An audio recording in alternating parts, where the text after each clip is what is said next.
शं वरुणः शन्नो भवत्वर्यमा शन्न इन्द्रो बृहस्पतिः शन्नो विष्णुरुक्रमः ॐ शान्ति शान्ति शान्तिः।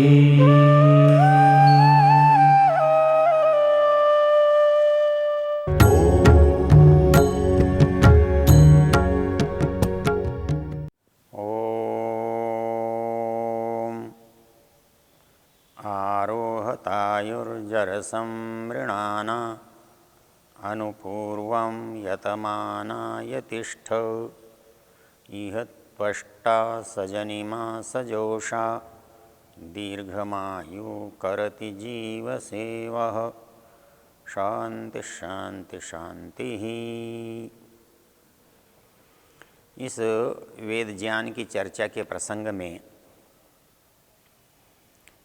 क्रमशः हमने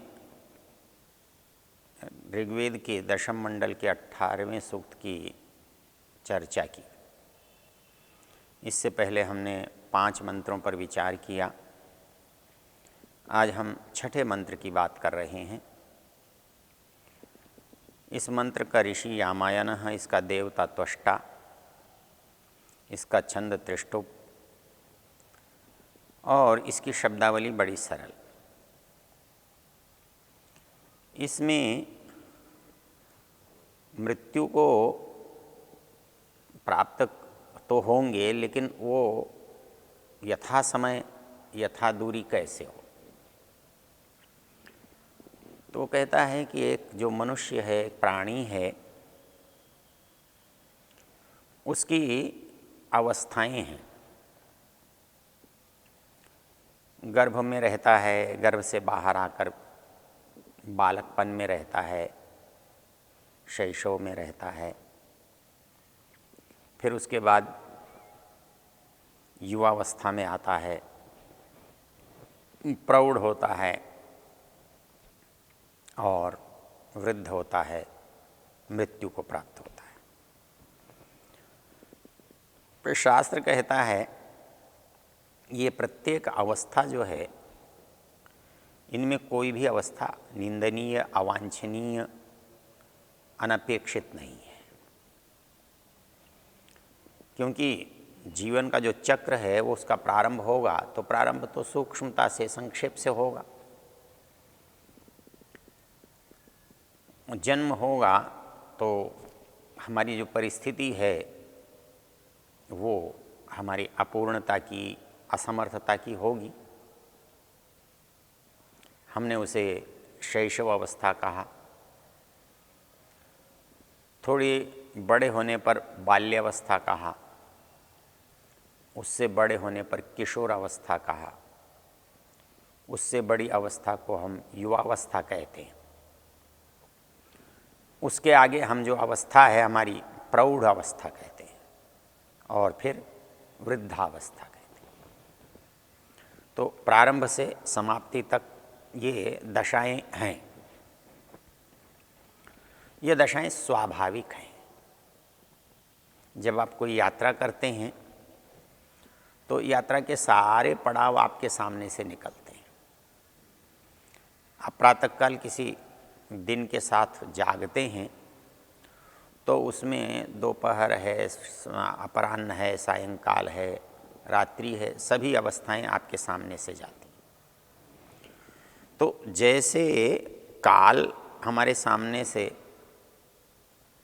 कहीं ऋतुओं के रूप में, कहीं दिनों के रूप में, कहीं दूसरे चक्र के रूप में बीत रहा है, तो वैसे ही हमारी आयु भी इन अवस्थाओं से होकर गुजरती है।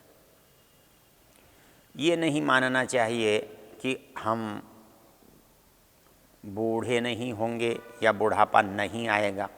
तो बुढ़ापा नहीं आने की 2 परिस्थिति हैं कि आप बूढ़े होने से पहले मर जाओ या आपकी जवानी बुढ़ापे में भी बनी रहे।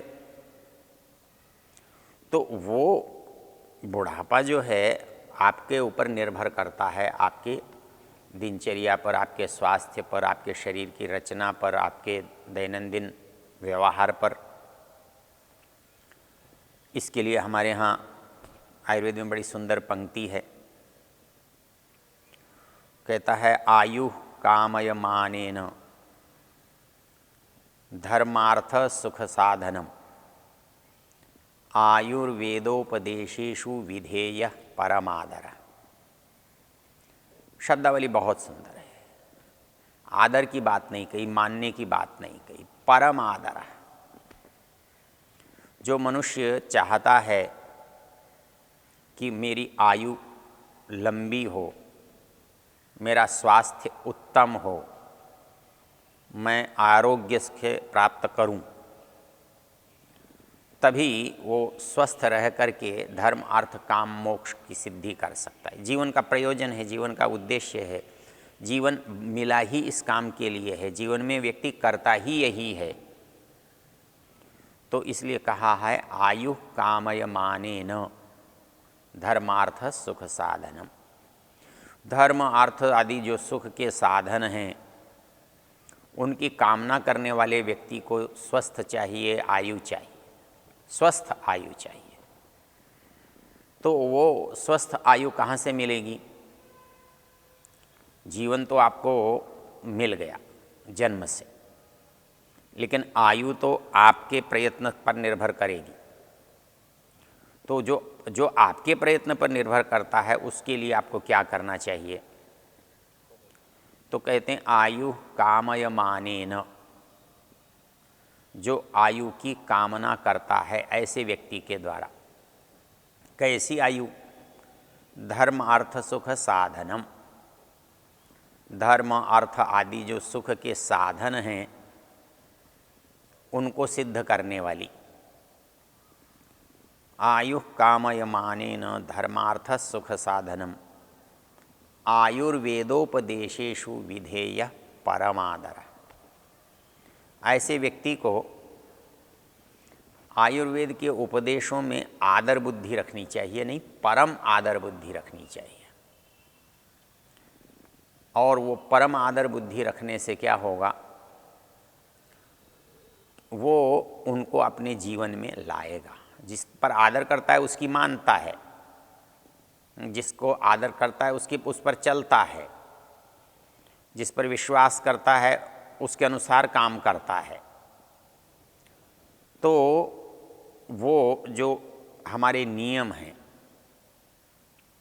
उन नियमों को हम मानेंगे तब जब हमारे अंदर उसके प्रति आदर का भाव होगा। इसके लिए वो आदर का भाव होगा तो हम करेंगे क्या? इसके लिए एक पंक्ति वहीं पर है, नित्यम हिताहार विहार सेवी समीक्षकारी विषयेष्वसक्तः दाता समः सत्यपरः दयावान आप्तोपसेवी च भवत्यरोग। कहता है, कोई व्यक्ति स्वस्थ कैसे रह सकता है? सामान्य रूप से हम ये समझते हैं, हम अच्छा खा लेंगे हम स्वस्थ हो जाएंगे, हम बहुत व्यायाम कर लेंगे तो स्वस्थ हो जाएंगे। इतना हमारे स्वस्थ होने के लिए पर्याप्त नहीं है। वो कहता है कि नित्यम हिताहार विहार से, जो आहार विहार है उसके बिना आपका जीवन नहीं चल सकता। आहार भी और विहार भी। आहार भोजन है, विहार दिनचर्या है। नित्यम हिताहार विहार से। यहाँ एक शब्द बड़ा रोचक है, हितकर। हमारे यहाँ आयुर्वेद में एक बड़ा रोचक सिद्धांत है कि हमको सब कुछ करने का अधिकार है, लेकिन क्या नहीं करने का अधिकार है? जो हितकर है वो करने का अधिकार है, जो अहितकर है उसको नहीं करना है। तो इसके लिए एक शब्द काम में लिया है, योग, अर्थात किसी वस्तु से हमारा संबंध। तो वो कहते हैं अयोग अच्छी चीज़ नहीं, मिथ्या योग भी अच्छी चीज़ नहीं। मिथ्या योग को आप हीन योग भी कह सकते हैं। अयोग, अतियोग भी अच्छा नहीं। तो क्या है? सम्यक योग। अयोग अच्छा नहीं, अतियोग अच्छा नहीं, हीन योग अच्छा नहीं, मिथ्या योग भी अच्छा नहीं। तो किसी भी वस्तु का अति प्रयोग नहीं, बिल्कुल प्रयोग न करना भी नहीं, गलत प्रयोग करना भी नहीं। तो कैसा करना? सम्यक योग, अर्थात जो काम जिस समय होना चाहिए उस समय करना, जो काम जितना होना चाहिए उतना करना, जैसा होना चाहिए वैसा करना, इसको सम्यक योग कहते हैं। और ये जो सम्यक योग है ये हमारे जीवन में हितकर होता है। तो हमारा आहार हो वो भी सम्यक होना चाहिए, हमारा विहार हो वो सम्यक होना चाहिए। इसलिए कहा नित्यम हिताहार विहार से। आहार विहार का महत्व देते हुए गीता के 6ठे अध्याय में जहाँ योग की चर्चा की है वहाँ श्री कृष्ण जी, हमारे लोग समझते हैं बस हम कुछ भी करेंगे, योग कर लेंगे, आप बैठ जाएंगे आसन आंख बंद करके तो हमारा योग हो जाएगा। वो कहते हैं ऐसा नहीं हो सकता। उसके लिए तो आपको पूरे जीवन को सुधारना पड़ेगा। वो चाहे आपका सोना है, जागना है, खाना है, पीना है, उनमें कोई भी चीज़ ऐसी नहीं है जो अनियमित हो, अनुचित हो, उसको करें और आपकी योग की सिद्धि हो जाए।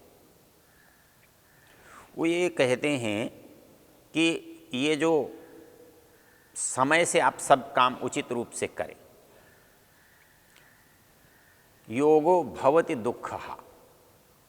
मनुष्य जो साधना करता है, उपासना करता है, प्रयास करता है, उसके प्रयास जो हैं वो सफल हो सकते हैं। वो कब सफल हो सकते हैं? उसके लिए जहाँ हम सम्यक शब्द पढ़ रहे थे आयुर्वेद में, तो उसके लिए वहाँ युक्त शब्द है, उचित, सम्यक। युक्ताहार विहारस्य युक्त चेष्टस्य कर्मसु युक्त स्वप्नावबोधस्य योगो भवति दुःखः।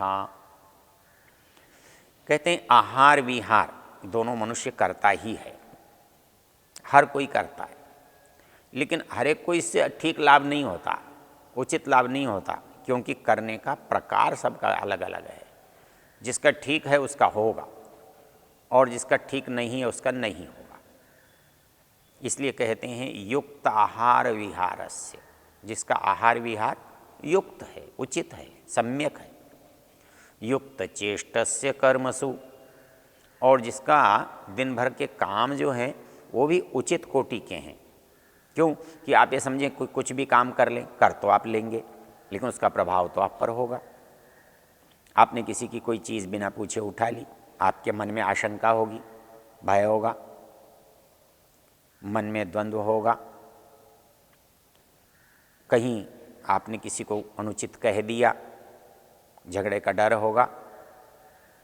तो युक्त आहार विहारस्य युक्त चेष्टस्य कर्मसु युक्त स्वप्नावबोधस्य। लोग समझते हैं क्या है, जब नींद आएगी तब सो जाएंगे, रात में भी काम करेंगे, मनोरंजन करेंगे, खेलेंगे, कुछ भी करते रहेंगे। कहते नहीं, युक्त, उचित, सम्यक। तो युक्त स्वप्नावबोध से आपको ये भी नहीं हो सकता कि आप देर तक सोते रहें। सूर्योदय के साथ आपको सूर्योदय से पहले उषः काल में ही उठना है, तभी आपको लाभ होगा, तभी युक्त होगा, शरीर के लिए तभी उचित होगा। तो युक्त स्वप्न युक्त अवबोध, आपका सोना भी ठीक हो और आपका जागना भी ठीक हो। कहते हैं कि ये जो दिनचर्या है ये आपके शरीर और मन दोनों को स्वस्थ रखती है, दोनों को निराशा से, हताशा से, भय से, तनाव से मुक्त रखती है। आपका भोजन भी ऐसा नहीं होना चाहिए जो आपके अंदर रक्तचाप को बढ़ाए, वृद्धि करे या गिरा दे। तो युक्ताहार विहारस्य युक्त चेष्टस्य कर्मसु। एक मनुष्य जो दिन भर करता है वो यदि उचित नहीं करता है तो अनुचित, जैसे उचित का फल उचित होता है तो अनुचित का फल अनुचित होगा। इसलिए जो लोग समझते हैं जी हम केवल ध्यान लगाने को योग कहते हैं, ऐसा नहीं। वहाँ तो यम नियम आपको दिए हुए हैं, उनका उद्देश्य यही है, उसका प्रयोजन यही है कि आप कोई भी काम ऐसा नहीं करेंगे न शरीर से न मन से, क्योंकि मन से करेंगे तो शरीर पर प्रभाव पड़ेगा, शरीर से करेंगे तो मन पर प्रभाव पड़ेगा। ऐसा नहीं है कि मन का शरीर पर प्रभाव नहीं पड़ेगा या शरीर का मन पर प्रभाव नहीं पड़ेगा। प्रारंभ कहीं से भी हो सकता है। रोग का प्रारंभ मन से होकर शरीर पर आ सकता है और शरीर पर होकर मन पर जा सकता है। इसलिए हमारी दिनचर्या में दोनों का ही ध्यान रखा गया है, दोनों को ही ठीक रखने का निर्देश दिया गया है। हमारी दिनचर्या को ऐसा बताया और बनाया गया है कि वो बिल्कुल ठीक रहे।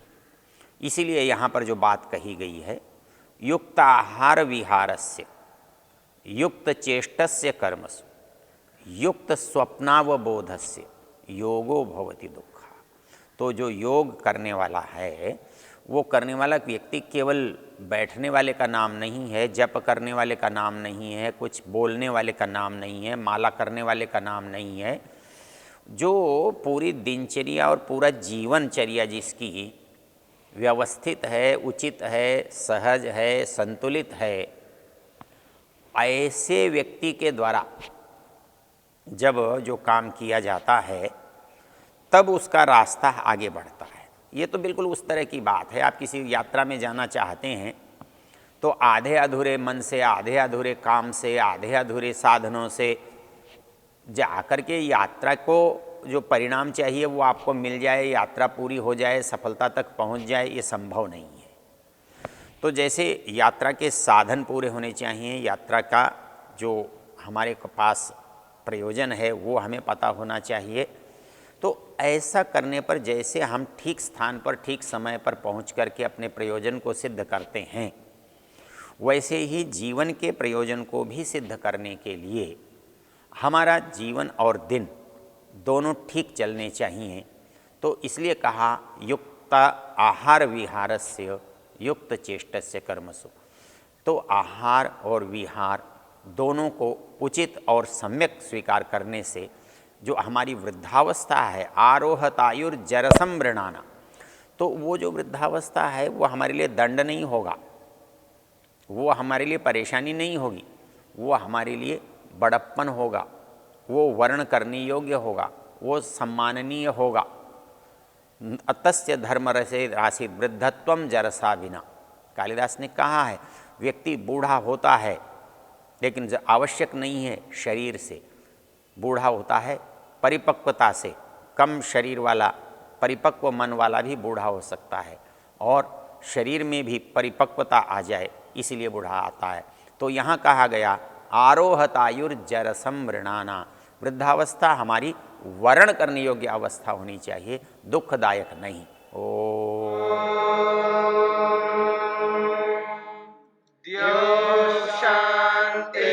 शांतिरंतरिक्षं शांतिर्पृथिवी शांतिरापः शांतिरोषधयः